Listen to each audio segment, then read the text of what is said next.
पर ऐसे बरस में तुमने 10 आवृत्ति कर ली तो बाय हार्ट नहीं होगा, पर श्लोक मन में प्रिंट तो हो जाएगा कि नहीं, कितना फायदा होगा।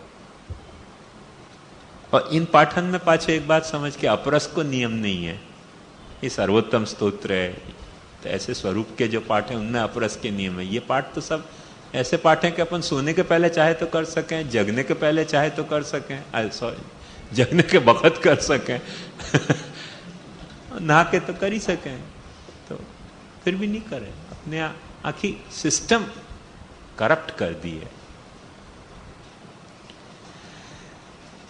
नैक विध दोषग्रस्ते नहीं जीवे न, दोषा शंका लेश रहितो भगवान कथम सेवनीयो भवेदिति चिंता निवारणार्थम भगवता प्रादुर्भूय समर्पण पूर्वक सेवायाम दोषाणाम स्वसेवा अबाधकता बोधनम। जीव अनेक विध दोषंसु भर्यो भयो है। ये वार्ताएं पढ़ें तो अभी अपने को ये बात उत्थानिका समझ में आएगी, सिद्धांत रहस्य की कोई नई उत्थानिका नहीं है। ऐसो अनेक विध दोषंसु ग्रस्त जो जीव है वो दोष की शंका के लेश सु रहित, ऐसे जीव भगवान की सेवा कैसे कर पाएगो, ये बेसिक चिंता है। क्योंकि सिद्धांत मुक्तावली में महाप्रभु जी ने कही कि सेवा करो सेवा करो, तो सेवा करो वहां में जो दोष जीव में भरे हुए हैं, इन दोषन को रहते हुए जीव सेवा कैसे करेगो, और नहीं सेवा करेगो तो निर्दोष भगवान सु सदोष जीव को कम्युनिकेशन कैसे एस्टेब्लिश होगा, रैपोर्ट कैसे एस्टेब्लिश होगा। एक बात समझो, दो चीज में संगीत शास्त्र को एक नियम है कि यदि दो तानपुरा एक सुर में मिले भय हैं तो एक तानपुरा के तार को छेड़ो तो दूसरो तानपुरा बिना छेड़े भी गूंजने लग जाएगा, यदि दोनों एक सुर में मिले भय हैं तो यदि दोनों निर्दोष हैं तो कोई भी एक को छेड़ो तो दूसरे में वाइब्रेशन पैदा हो जाएंगे। पर यदि दोनों दो अलग अलग सुर में मिले हुए हैं, एक सर्वविध दोष सुग्रस्त है, एक सर्वथा निर्दोष है, तो एक कोई भी एक को छेड़ने से दूसरे में वाइब्रेशन कैसे पैदा होएगा, और दोनों को कौन बजा सके। जैसे वादिन मैंने सर्वोत्तम स्तोत्र के प्रवचन में कही थी कि महाप्रभु जी वो कड़ी हैं कि जो दोनों को बजा रहे हैं, दोनों के तारन को बजा रहे हैं, वाह बाजू निर्दोषता के तार को बजा रहे हैं या बाजू सदोषता के तार को बजा रहे हैं। पर वाह स्थिति के अभाव में जब महाप्रभु जी अपने बीच में मौजूद नहीं हैं, तब निर्दोष जीव सदोष जीव निर्दोष भगवान की सेवा कैसे कर पाएगो। ये जो महाप्रभु जी को चिंता हती, वह चिंता को निवारण, ये देखो ये चिंता लॉजिकल ऑर्डर में ध्यान से समझो कि सिद्धांत मुक्तावली पुष्टि प्रवाह मर्यादा, सिद्धांत मुक्तावली में सेवा, पुष्टि प्रवाह मर्यादा में वाके दोष, और वाके दोष आने के बाद ये चिंता लॉजिकल ऑर्डर में एकदम पके आम की तरह, पके नारियल की तरह नीचे टपक रही है करके सिद्धांत रहस्य आ रहा है। आई ना बात समझ में। सिद्धांत मुक्तावली में सेवा, पुष्टि प्रवाह मर्यादा में सेवा और सेवा करता और सेव्य, पुष्टि प्रवाह मर्यादा में वाके दोष और निर्दोषता को वर्णन। तो जब ये बात अपन ने समझी तब ये बात बिल्कुल सीधी सामने आ रही है कि अब निर्दोष प्रभु की सेवा सदोष जीव करे तो करे कैसे। वो चिंता महाप्रभु जी को जो सता रही थी, वहां में प्रभु ने स्वयं प्रादुर्भूत होके और समर्पण पूर्वक सेवायाम दोषाणाम स्वसेवा अबाधकता बोधनम। देख ध्यान से समझ, ये संदर्भ है समर्पण को। समर्पण को ये संदर्भ नहीं है जो आज अपन ने खड़ो कियो कि वैष्णव है महाराज के यहां भेंट धर जाओ, को नाम समर्पण। समर्पण को शुद्ध शुद्ध संदर्भ ये हतो कि निर्दोष भगवान की सदोष जीव सेवा कैसे करे।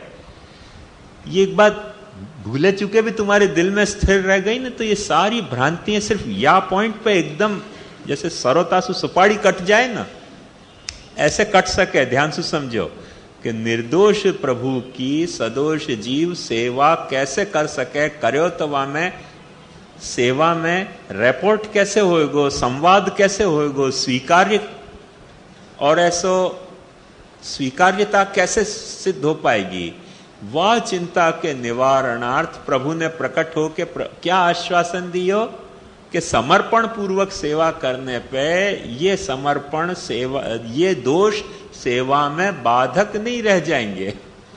वह समर्पण को अपन ने कितनो विकृत अर्थ कियो कि बस मंदिर में भेंट धर जाओ, लड्डू पूड़ी के जो है वो सेवा नोंधा जाओ तो बस तुम्हारा समर्पण हो गया। वह समर्पण को यहाँ प्रश्न कहां आ रहे है? जो सिद्धांत रहस्य में रहस्य तरीके सिद्धांत के समर्पण बताया जा रहे हैं, वो समर्पण कौन सा है कि सदोष जीव निर्दोष प्रभु की सेवा कैसे करे, वो समर्पण की बात है। और ये समर्पण क्या कह रहे हो है कि ये दोष सेवा में बाधक नहीं रह जाएंगे। वह समर्पण को अर्थ अपन ने आज ये कियो कि मंदिर में आके वो मैंने यही लिए मंदिर ना भीतर रहनारा दर्शन खाली हाथे करता जी, बाहर ना दर्शन करनारा पुष्टि नियम अनुसरता जी। गामनी वच्चे बजार छे ने बजार वच्चे मंदिर जी, ठाकुर जी ना खाली हाथे दर्शन ना थाय अंदर जी। महाराज कोई भेंट नहीं धरे ठाकुर जी को, देख लो जाके कोई दिन। महाराज कभी भेंट नहीं धरे और तुमको ये समझा में कि खाली हाथ दर्शन करने ही नहीं। तो यदि ये नियम सच्चो है, समर्पण को यही अर्थ है कि ठाकुर जी के खाली हाथ दर्शन नहीं करने, तो रोज कम से कम दिखावे के लिए तो 1-1 रुपया धरो करो, फिर भले खीसा में डाल ले जाओ। कम से कम वैष्णव को ये नियम तो सच्चाई से समझा दो कि खाली हाथ दर्शन नहीं हो सके। जब ठाकुर जी को जगाए, जब मंगला आरती करी, खटसू 1.25 रुपया तो नौछावर कर दो दिखाने के लिए। चीटिंग तो यार बराबर करे कि नहीं आदमी? जब चीटिंग पे आमादा है तो चीटिंग में भी पाछी चीटिंग चीटिंग भी ठीक से नहीं कर पा रहे हो, कितना पोकल खाता है। ये चीटिंग तो कर, ढोंग तो कर यार अच्छी तरह से। कि जब सुबह मंगला के आरती करें तब सबसे पहले बहुत श्रद्धा भाव भक्ति से आंख मीच के, हमारे किशनगढ़ में मुखिया जी ऐसो कि ठाकुर जी को दर्शन करे, यों झुके। सुरेश बाबा आए तो सुरेश बाबा ने कई मुकू के दादा आप भाग्यशाली हो कि ऐसो मुखिया मिले। मैंने अंदर आके आप देखो कैसो मुखिया है तो पता चले कि भाग्यशाली हूं कि नहीं। ठाकुर जी को पकड़े ना तो कभी यों नहीं पकड़े, स्नान करा के यों पकड़े मस्तक से।